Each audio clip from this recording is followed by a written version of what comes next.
Vacuum cleaner. ये product India में बहुत कम घरों में होता है, लेकिन साउथ एशियन कंट्रीज के अलावा बाकी सारे कंट्रीज में शुरू से ही वैक्यूम क्लीनर की बहुत डिमांड रही है और कई सारी कंपनीज वैक्यूम क्लीनर बनाती हैं। लेकिन इसमें लीडिंग कंपनी है डायसन। डायसन दुनिया की सबसे बड़ी वैक्यूम क्लीनर मैन्युफैक्चरिंग कंपनी है। लेकिन इस कंपनी को जिसने बनाया उसने सिर्फ कार्डबोर्ड और डक्ट टेप की मदद से पहला वैक्यूम क्लीनर का प्रोटोटाइप बना दिया था और लगभग 5000 से भी ज़्यादा फील्ड अटेम्प्ट्स के बाद दुनिया का सबसे बेहतरीन वैक्यूम क्लीनर बनाया। हेलो दोस्तों, वेलकम टू एंटरप्रेन्योर स्टोरीज। आज मैं आपको एक ऐसे एंटरप्रेन्योर के बारे में बताऊंगा जिसके पास ना कोई टैलेंट था और ना ही कोई बड़ी एजुकेशन।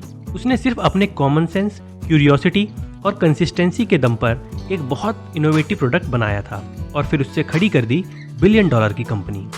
इनका नाम है जेम्स डायसन। डायसन कंपनी के प्रोडक्ट्स इतने महंगे होते हैं कि एक आम आदमी इसके बारे में जानता ही नहीं है।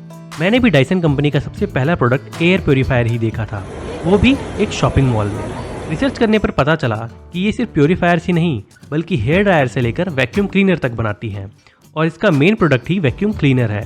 तो आखिर जेम्स डायसन ने इतने महंगे प्रोडक्ट क्यों बनाए और कैसे? इसकी शुरुआत तब हुई जब जेम्स 9 साल के थे। कैंसर की वजह से उनके फादर की डेथ हो गई। अब क्योंकि उनके फादर का ना ही कोई लाइफ इंश्योरेंस था और ना ही कोई बड़ी सेविंग्स, तो जेम्स के लिए एजुकेशन पाना मुश्किल हो गया था। लेकिन लकीली उनका स्कूल बोर्डिंग था और उसने जेम्स को फ्री में पढ़ाने और रखने का ऑफर दिया। लेकिन जेम्स के लिए ये एक बहुत बड़ा टॉर्चर था। अपने फादर को तुरंत खोने के बाद ही अपनी माँ और सिबलिंग से दूर होना एक सदमे से कम नहीं था।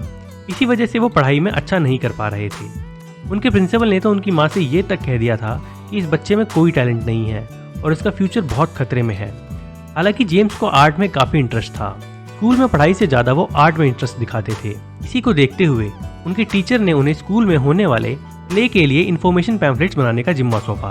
तो जेम्स ने सिंपल प्लेन शीट्स पे बनाने की बजाय पेपर स्क्रोल्स पर इन्फॉर्मेशन पैम्फलेट बना दिया, जिसपे उनके टीचर बहुत नाराज हुए और उन्हें बहुत डांट लगाई कि ये स्क्रोल पे नहीं बल्कि फ्लैट पेपर शीट पे बनाने होते हैं। जेम्स ने कहा ये उनके लिए एक अच्छा लेसन था। उस दिन उन्होंने सीखा कि अगर तुम कुछ अलग करोगे तो बहुत से लोग तुम्हें अपोज करेंगे और तुम्हारे काम में रोक टोक करेंगे। स्कूल के बाद उन्होंने करियर काउंसलिंग की तो उनके काउंसलर ने कहा तुम्हें घूमने फिरने में बहुत इंटरेस्ट है, इसलिए तुम रियल एस्टेट एजेंट बन जाओ या फिर मेडिकल फील्ड में चले जाओ।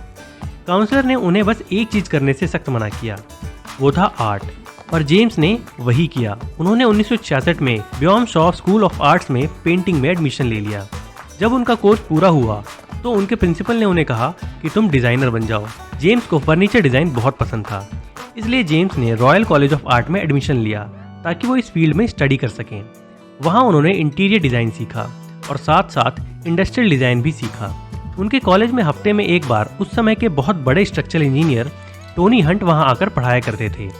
जेम्स उनसे बहुत प्रभावित हुए क्योंकि वो स्ट्रक्चरल और इंडस्ट्रियल डिज़ाइन इतनी आसानी से सिखाते थे ताकि जिसे मैथ नहीं समझ आती वो भी इसे सीख सकता था। जेम्स स्ट्रक्चरल इंजीनियर और डिज़ाइनर बन गए। जेम्स ने कॉलेज में पढ़ते पढ़ते एक थिएटर भी डिज़ाइन किया। ये थिएटर एक थिएटर डायरेक्टर जॉन लिटिलवुड ने डिज़ाइन करने को कहा था। उसमें वो छोटे बच्चों के लिए प्ले एंड डांस स्कूल खोलना चाहते थे। जेम्स ने यह थिएटर एक मशरूम शेप में डिज़ाइन किया। उन्होंने ये डिज़ाइन अमेरिका के एक बहुत बड़े आर्किटेक्ट बकमिनिस्टर फुलर के डिज़ाइन से इंस्पायर होकर बनाया था। डिज़ाइन तो पास कर दिया गया, लेकिन इस थिएटर को बनाने के लिए फंड इकट्ठा नहीं हो पाया। तो जेम्स फंड रेज करने के लिए कई लोगों के पास गए, जिसमें से ये एक डिज़ाइन कंपनी रोटॉर्क के मालिक जेरेमी फ्राई से मिले। जेरेमी ने इन्हें फंड तो नहीं दिया, लेकिन अपने पास नौकरी देने का ऑफर दिया, जिसे जेम्स ने एक्सेप्ट कर लिया। जेरेमी ने जेम्स को एक ऐसे बोट का डिज़ाइन करने को कहा जो पानी में बहुत तेज चले और उस पर बहुत सारा सामान भी ले जाया जा सके। जेम्स ने उन्हें ऐसा ही एक डिज़ाइन करके दिया और इसका नाम रखा सी ट्रक। इस व्हीकल की टोटल सेल्स 500 मिलियन से भी ज़्यादा हुई। जेम्स के काम से रोटॉर्क कंपनी को बहुत फायदा हुआ, इसलिए जेरेमी ने उन्हें कंपनी का डायरेक्टर बना दिया। जेम्स के पास बहुत बड़ी सक्सेस हाथ लग गई थी, लेकिन वो खुद के लिए कुछ करना चाहते थे। वो नहीं चाहते थे कि डिज़ाइन वो करें, काम वो करें और नाम किसी और का हो। इसलिए उन्होंने 1974 में कंपनी छोड़ दी। वो आम लोगों के लिए चीज़ें डिज़ाइन करना चाहते थे। जैसे कि एक बार उन्होंने एक व्हील बैरो को मिट्टी में फंसे हुए देखा, तो उन्हें लगा कि वो इस व्हील बैरो की प्रॉब्लम को ठीक कर सकते हैं। उन्होंने इसे रीडिज़ाइन किया, व्हील का सरफेस को बढ़ाकर उसे बॉल की तरह बनाया और इसे बॉल बैरो का नाम दिया। उन्होंने इसे बेचने के लिए एक कंपनी बनाई जिसका नाम रखा कर्क डायसन। अब उन्हें प्रोडक्ट मैन्युफैक्चरिंग के लिए फंड रेज करना था, जिसके लिए उन्होंने अपनी कंपनी के ही नाम पे बॉल बैरो का डिजाइन पेटेंट किया। और जब इन्वेस्टर्स ने कंपनी में पैसा लगाया तो ज्यादातर शेयर्स अपने पास रख लिए। यानी जेम्स के पास खुद के प्रोडक्ट का पेटेंट अपने पास नहीं था और ना ही खुद की कंपनी के शेयर्स। बॉल बैरो मार्केट में एक सक्सेसफुल प्रोडक्ट रहा और बहुत जल्द ही व्हील बैरो का ज्यादातर मार्केट अपने नाम कर लिया। मार्केट लीडर होने के बाद भी इन्होंने इससे ज्यादा पैसा नहीं कमाया, क्योंकि इनका कस्टमर बेस इतना बड़ा नहीं था और ये महंगा प्रोडक्ट भी नहीं था। लेकिन इन्हें अपने नेक्स्ट इन्वेंशन के लिए एक इंस्पिरेशन मिली। फैक्ट्री में बॉल बैरो को पेंट करने के लिए पाउडर पेंट का इस्तेमाल किया जाता था और पेंट के बाद जो गंदगी फैलती थी उसे साफ करने के लिए एक बड़ा इंडस्ट्रियल वैक्यूम क्लीनर का यूज किया जाता था। लेकिन उसमें यह दिक्कत थी कि वैक्यूम बैग बार बार इपॉक्सी डस्ट की वजह से जाम हो जाया करता था। जेम्स ने ये चीज देखी और रिसर्च करने पर उन्हें एक साइक्लोन मॉडल का पता चला। उन्होंने पाया कि साइक्लोन मॉडल में सेंट्रीफ्यूगल फोर्स की वजह से डर्ट या डस्ट साइक्लोन यानी चक्रवात की तरह घूमकर अंदर जाता है, इसलिए कहीं फंसता या जमता नहीं है। उन्होंने खुद से एक नया साइक्लोन वैक्यूम मॉडल बनाया और देखा कि इसमें बिल्कुल डर्ट क्लॉग नहीं हो रहा। जेम्स उससे इतने प्रभावित हुए कि उन्होंने सोचा कि ये वैक्यूम मॉडल घरेलू वैक्यूम क्लीनर में यूज क्यों नहीं होता। इसके बाद उन्होंने एक हूवर कंपनी का घरों में इस्तेमाल होने वाला वैक्यूम क्लीनर खरीदा। हूवर उस वक्त सबसे बड़ी वैक्यूम क्लीनर मैन्युफैक्चरिंग कंपनी थी और वो इसे स्ट्रॉन्गेस्ट वैक्यूम क्लीनर के नाम से बेचते थे। लेकिन उसमें भी यही समस्या थी कि इसका डर्ट बैग धीरे धीरे धूल की वजह से जाम हो जाता था और फिर मशीन की पावर कम हो जाती थी। जेम्स ने खुद का एक साइक्लोन वैक्यूम कार्डबोर्ड और पाइप को अपने वैक्यूम से टेप से जोड़कर बनाया और ये काम कर गया। जेम्स अपनी कंपनी के पास गए और अपना ये रिवॉल्यूशनरी डिजाइन दिखाया, जिसका नतीजा ये हुआ कि बोर्ड ऑफ मेंबर्स ने ये देखकर उन्हें तुरंत कंपनी से निकाल दिया। उन्होंने कहा कि वैक्यूम क्लीनर को बनाने का अगर और कोई बढ़िया तरीका होता तो हूवर कंपनी इसे पहले ही बना चुकी होती। जेम्स के बार बार प्रेशराइज करने के कारण उन्होंने परेशान होकर उन्हें कंपनी से निकाल दिया। जेम्स अब 31 साल के बेरोजगार थे। उन्हें अपनी ही कंपनी से निकाल दिया गया था। जेम्स के सर पे बहुत कर्जा हो गया और उनके पास अपनी फैमिली चलाने के लिए भी पैसे नहीं थे। वो वापस अपनी पुरानी कंपनी रोटॉर्क के ओनर जेरेमी के पास गए और उनसे अपना वैक्यूम क्लीनर का प्रोटोटाइप दिखाया और फंड्स देने को कहा। जेरेमी और जेम्स दोनों ने मिलकर एक न्यू कंपनी बनाई, जिसका नाम रखा air power vacuum cleaner company. और जेम्स वापस काम पर लग गए और वो प्रोटोटाइप पे प्रोटोटाइप बनाते गए। उन्होंने एक के बाद एक करके 1000 से भी ज्यादा प्रोटोटाइप्स बनाए, लेकिन सक्सेसफुल प्रोडक्ट अभी तक नहीं बना। उनके पास मेनली 2 इश्यू आ रहे थे। पहला ये कि इंडस्ट्रियल साइक्लोन 20 माइक्रोन तक के डर्ट को खींच पाता था, यानी ह्यूमन आई से देखे जाने वाले सबसे छोटे कण का आधा साइज। जेम्स चाहते थे वो इससे भी छोटी धूल को खींच सकें और वो 0.5 माइक्रोन तक जाना चाहते थे, जिससे सिगरेट के धुएं के पार्टिकल्स तक को खींचा जा सके। और दूसरी समस्या ये थी, बाल और कारपेट के रेशे एक साथ ही वैक्यूम में बिना अलग हुए चले जाते थे। ये दोनों समस्या दूर करने के लिए वो प्रोटोटाइप पे प्रोटोटाइप बनाते जा रहे थे। उन्होंने कभी ना हार मानने वाले कॉट को ज्यादा ही सीरियस ले लिया था। उन्हें 5 साल लग गए। जब वो अपना 2000वां डिजाइन बना रहे थे तो लोगों को लगा वो पागल हो गए हैं। एक प्रोडक्ट के पीछे इतने डिजाइन बनाने वाले को लोग पागल ही कहेंगे। लेकिन वो जब भी हारा हुआ महसूस करते, उनकी बीवी डेड्रा उन्हें और मोटिवेट करती और वो फिर से काम पे लग जाते। घर में पैसों की इतनी तंगी आ गई थी, उनकी बीवी को बच्चों को आर्ट लेसन देकर पैसे कमाया करती थी और जेम्स को पूरा सपोर्ट करती थी। आखिरकार 5127वें प्रोटोटाइप के बाद उन्होंने अपना परफेक्ट डिजाइन तैयार कर लिया। उन्होंने वैक्यूम क्लीनर में 2 साइक्लोन्स लगाए, जिसमें से हाई एफिशिएंसी वाला वैक्यूम अंदर होता ताकि छोटे पार्टिकल खींच सके और लोअर एफिशिएंसी वाला वैक्यूम बाहर होता ताकि बड़े पार्टिकल्स खींच सके। उन्होंने इसे डुअल साइक्लोन का नाम दिया। अब उन्हें इसे मैन्युफैक्चर करना था, लेकिन उन्होंने प्रोडक्ट डेवलपमेंट में ही सारा पैसा खर्चा कर दिया था और अब उनके पास इतना पैसा नहीं था कि मैन्युफैक्चर कर सकें। तो जेम्स ने सोचा कि वो डिज़ाइन का लाइसेंस ले लेंगे और किसी कंपनी को बेच देंगे। और कौन सी कंपनी ऐसे प्रोडक्ट को नहीं लेना चाहेगी।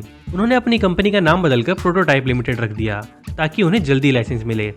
वो मार्केट के सबसे बड़े लीडर हूवर के पास गए, लेकिन ये बातचीत फेल हो गई क्योंकि हूवर उनसे सारे राइट्स खरीदना चाहती थी। जेम्स फिर बाकी छोटी कंपनीज के पास गए, लेकिन उन्हें सबने मना कर दिया क्योंकि उनका ये डिजाइन विदाउट वैक्यूम बैग था। इसमें कोई वैक्यूम बैग यूज नहीं होता था। डर्ट इकट्ठा करने के लिए एक छोटा चैम्बर था, उसमें डर्ट इकट्ठा होता था और उसे आसानी से साफ किया जा सकता था। और ये चीज वैक्यूम क्लीनर मैन्युफैक्चरिंग कंपनीज के लिए फायदेमंद नहीं थी, क्योंकि जैसे रेजर और ब्लेड्स बनाने वाली कंपनी रेजर बेचने से ज्यादा उसके ब्लेड्स बेचकर पैसा कमाती हैं, वैसे ही ये कंपनीज भी वैक्यूम बैग बेचकर ज्यादा प्रॉफिट कमाती हैं। और ये बैगलेस वैक्यूम का आइडिया इन कंपनीज के लिए बुरा था। आखिर में जेरेमी की कंपनी रोटॉर्क ने ही इसका लाइसेंस लिया और सिर्फ इसके 500 ही यूनिट्स बेच पाई। उसी दौरान इनके प्रोडक्ट पे एमवे की नजर पड़ी, जो उस वक्त एक बहुत बड़ी अमेरिकन कंपनी थी। एमवे ने इनका लाइसेंस लेने की डील की। जेम्स अमेरिका जाकर एमवे को सारी टेक्निकल डिटेल्स देते हैं और अपने डबल साइक्लोन वैक्यूम के बारे में बताते हैं और डिजाइन शेयर करते हैं। जब डील साइन करने की बात आती है तब एमवे पीछे हट जाती है। बाद में जेम्स को पता लगा कि एमवे ने उनके बैगलेस डिजाइन चोरी करके सेम डिजाइन का खुद का वैक्यूम बना दिया है। जेम्स ने एमवे पर पेटेंट इन्फ्रिंजमेंट का केस कर दिया। इतने लीगल बैटल्स लड़ते लड़ते जेम्स बैंकरप्ट होने वाले थे। बहुत खोज के बाद उन्हें जापान की एक छोटी लाइसेंसिंग कंपनी एपेक्स लिमिटेड की मदद से उन्होंने अपना डुअल साइक्लोन वैक्यूम लाइसेंस कराया और उस जापानीज कंपनी ने इसे जी फोर्स के नाम से बेचना शुरू किया, वो भी $1800 का। उन्होंने इसे पूरा प्लास्टिक का बनाया और इसका कलर पिंक रखा। इतना महंगा वैक्यूम क्लीनर होने के कारण ये एक स्टेटस सिंबल बन गया और 1991 में इस प्रोडक्ट ने जापान में इंटरनेशनल डिजाइन फेयर का अवार्ड भी जीता। उस प्रोडक्ट की सेल्स से कंपनी इन्हें रॉयल्टीज देती थी और उस रॉयल्टीज के पैसों से जेम्स ने अपनी कंपनी प्रोटोटाइप लिमिटेड को बैंकरप्सी से बचाया। अब उन पे कोई कर्जा नहीं था, इसलिए वो अब खुद मैन्युफैक्चर करके अपना वैक्यूम क्लीनर बेचना चाहते थे। प्रोटोटाइप कंपनी से जेरेमी पहले ही अलग हो चुके थे, तो अब जेम्स ही अकेले इस कंपनी के मालिक थे। उन्होंने खुद मैन्युफैक्चरिंग यूनिट डालने के लिए फंड इकट्ठे करने शुरू किए, लेकिन इन्वेस्टर्स को उनके इस प्रोडक्ट पर भरोसा नहीं हो रहा था, जबकि उनका प्रोडक्ट जापान में अवार्ड भी जीत चुका था।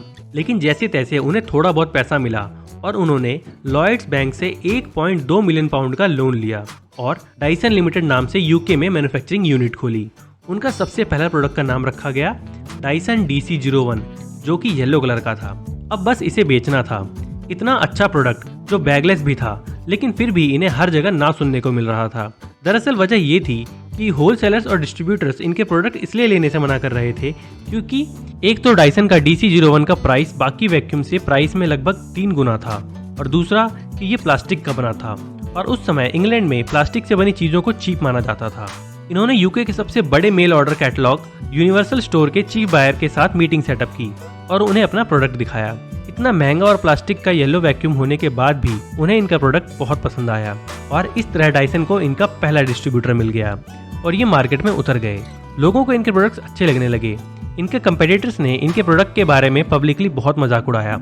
हूवर के एग्जीक्यूटिव्स ने तो ये भी कहा कि डाइसन का वैक्यूम ऐसे आदमी ने बनाया है जो व्हील बैरो बनाना जानता है, वैक्यूम बनाना नहीं, और कहा कि 6 महीनों में ये कंपनी बंद हो जाएगी।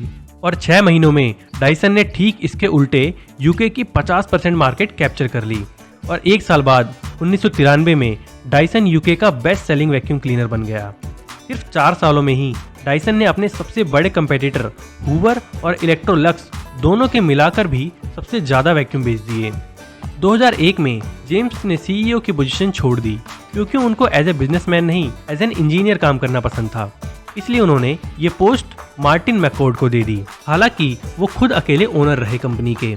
मार्टिन के अंडर डाइसन ने अपनी फैक्ट्री यूके से हटाकर मलेशिया में शिफ्ट कर दी क्योंकि वहाँ ऑपरेशनल कॉस्ट और लेबर कॉस्ट सस्ता था और स्पेयर पार्ट्स भी सस्ते और आसानी से मिल जाते थे। इसके अलावा उनके बड़े मार्केट ऑस्ट्रेलिया और न्यूजीलैंड भी पास में ही थे। डाइसन ने अमेरिका में अपने नए मॉडल DC07 के साथ एंट्री ली। उस टाइम फॉर्ब्स मैगजीन ने अपने मैगजीन में डाइसन का मजाक उड़ाया और कहा कि ये प्लास्टिक की वैक्यूम क्या करेगी, और जहां बाकी कंपनीज अपने वैक्यूम के मोटर्स और मशीनरी ढक के रखती थी, वहीं डाइसन का पूरा प्रोडक्ट लगभग ट्रांसपेरेंट था। यहाँ तक कि धूल मिट्टी और डर्ट भी उसमें जाता हुआ दिखता था। फॉर्ब्स ने कहा इसे अमेरिका में कौन ही खरीदेगा, लेकिन बाकी क्रिटिक्स की तरह फॉर्ब्स का मुंह भी तब बंद हो गया जब अमेरिकन मार्केट में डाइसन चल पड़ा। बेस्ट बाय जैसे बड़े कंज्यूमर इलेक्ट्रॉनिक सेलिंग कंपनी के एक बायर ने डाइसन का वैक्यूम 2 महीने इस्तेमाल किया और वो इससे बहुत खुश हुए। उन्होंने एक इंटरव्यू में कहा कि डाइसन जैसे अपने प्रोडक्ट का प्रचार करती है, उनका प्रोडक्ट ठीक उसी तरह काम करता है। बेस्ट बाय ने डाइसन से DC07 अपने स्टोर के थ्रू बेचने की डील की। 2002 में डाइसन ने अपनी उम्मीद से 10 गुना ज्यादा सेल्स की। डाइसन एक हिट प्रोडक्ट बन गया। 2010 तक इसने अमेरिका की 23% मार्केट कैप्चर कर ली, 8 लाख से भी ज्यादा वैक्यूम बेचे और $200 मिलियन का प्रॉफिट कमाया। तब से डाइसन सिर्फ वैक्यूम क्लीनर ही नहीं बल्कि हेयर ड्रायर्स, लाइट्स, फैंस और इनका अभी का सबसे revolutionary product Dyson air purifier भी लॉन्च कर दिया है। ये 65 देशों में अपने प्रोडक्ट्स बेचते हैं और लगभग $3 बिलियन की सेल हर साल करते हैं। जेम्स आज भी इस कंपनी के सोल ओनर हैं और $23 बिलियन के मालिक हैं। जेम्स की इस कहानी से एक सीख तो जरूर मिलती है, जब आप कुछ नया करने जाते हैं तो आपको हजारों लोग टोकने वाले मिलते हैं। हो सकता है आपका प्रोडक्ट बार बार फेल हो, लेकिन अगर आप हर क्रिटिसाइजेशन को इग्नोर करके और हर हार से कुछ सीख कर आगे बढ़ते जाएंगे तो एक दिन आपको सक्सेस जरूर मिलेगी। तो ये थी कहानी जेम्स डायसन की और उनके संघर्ष की। ये वीडियो आज यहीं खत्म करते हैं। आई होप आपको ये वीडियो अच्छी लगी होगी। ऐसे और वीडियोस देखने के लिए please subscribe the channel and do like this video. Thank you.